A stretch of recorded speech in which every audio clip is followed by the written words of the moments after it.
दोस्तों फाइनली विपक्ष को कंट्रोल करने वाला बिल मोदी सरकार ने संसद में पेश कर दिया। गृह मंत्री अमित शाह जैसे ही बिल को पेश करने के लिए खड़े हुए, उन्हीं के सामने विपक्ष ने बिल को फाड़ करके उनके चेहरे पर कुछ यूं फेंक दिया और ये तस्वीरें यकीन मानिए इतिहास में दर्ज हो गई हैं। इस दिन को, आज के दिन को काला दिन, ब्लैक डे, ब्लैक बिल करार दिया है विपक्ष ने। मैं आपको बता दूं, विपक्ष का कहना है कि अगर ये बिल जो है कानून में तब्दील हो जाता है ना, तो फिर ये देश के संघीय ढांचे पर प्रहार होगा, संविधान को कमजोर करेगा, लोकतंत्र के लिए बड़ा खतरा होगा। क्योंकि इस बिल में ऐसा क्या है, ये मैं विस्तार से आगे आपको बताऊंगी। पहले गृह मंत्री अमित शाह जैसे ही खड़े हुए बिल को पेश करने के लिए, क्या हुआ संसद में, देखिए।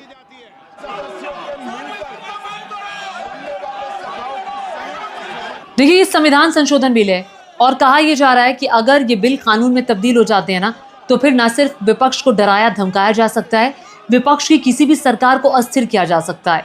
पूरी सत्ता जो है वो सरकार के हाथों में आ जाएगी, क्योंकि सरकार के हाथों में ईडी और सीबीआई भी है। आप ईडी और सीबीआई के जरिए किसी पर भी केस कर सकते हैं। केस करके क्या होगा, अगर कोई भी मंत्री, कोई भी मुख्यमंत्री 30 दिन के लिए महज जेल में रहता है, तो फिर उसकी कुर्सी चली जाएगी। इस बिल में यही प्रावधान है। बिल में साफ कहा गया है, अगर कोई भी मंत्री, कोई भी मुख्यमंत्री और प्रधानमंत्री अगर किसी भी मामले में 30 दिन के लिए जेल में रहते हैं, जिस उस मामले में अगर 5 साल की सजा का प्रावधान है, तो फिर कुर्सी जा सकती है। आपको कुर्सी छोड़नी होगी 31वें दिन ही कुर्सी छोड़नी होगी, ये साफ कहा है।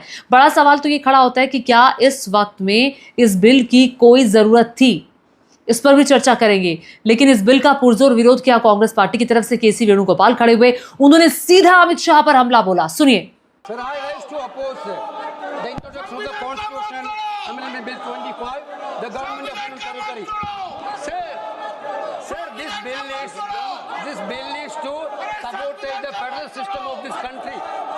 This bill is to sabotage the basic principle of the Constitution of this country. Sir, BJP people are telling this bill is to bring morality in politics. Can I ask a question to the Honorable Home Minister? When he was the Home Minister of Gujarat, he had been arrested, sir. Whether he took the morality of that point of time, माननीय सदस्य, आप bill पर बोलिए। आप 72 के नियम के तहत बोलिए। सर, दिस नेम है, आपका डायरेक्शन है। 19 आप 72 नियम के तहत बोलिए। सर, लाइक नहीं है सर, नियम के तहत बोला आप 72। सर, दिस आपका डायरेक्शन है 19A 19B। हाँ है। Southern call भी है। हाँ। Very clearly telling at least 1 week notice is needed for introducing a bill. Sir, I am telling that this bill is to target the opposition ruling government. This bill is to threaten the people like Nitish Kumar and Chandrababu Naidu. This bill is to blackmail. Bharat का संविधान का जो मूलभूत ढांचा है वो ये कहता है कि कानून का राज होना चाहिए। There should be rule of law, और उस रूल ऑफ लॉ, कानून के राज की बुनियाद है कि आप बेगुनाह हैं जब तक आपका गुनाह साबित नहीं किया जाता। You are innocent until proven guilty. This bill stands that fundamental maxim of jurisprudence on its head. It makes an investigating officer the boss of the Prime Minister of India. तो केसी वेणुगोपाल तो काफी गुस्से में दिखाई दे रहे हैं। समाजवादी पार्टी की तरफ से धर्मेंद्र यादव ने कमान संभाली और भी कई विपक्ष के नेता सामने आए। माननीय गृह मंत्री जी, बहुत नैतिकता की बातें कर रहे हैं आपने भाषण दिए थे चक्की पीसिंग, महाराष्ट्र में जिनको लेके डिप्टी सीएम बना के घूम रहे हैं आप।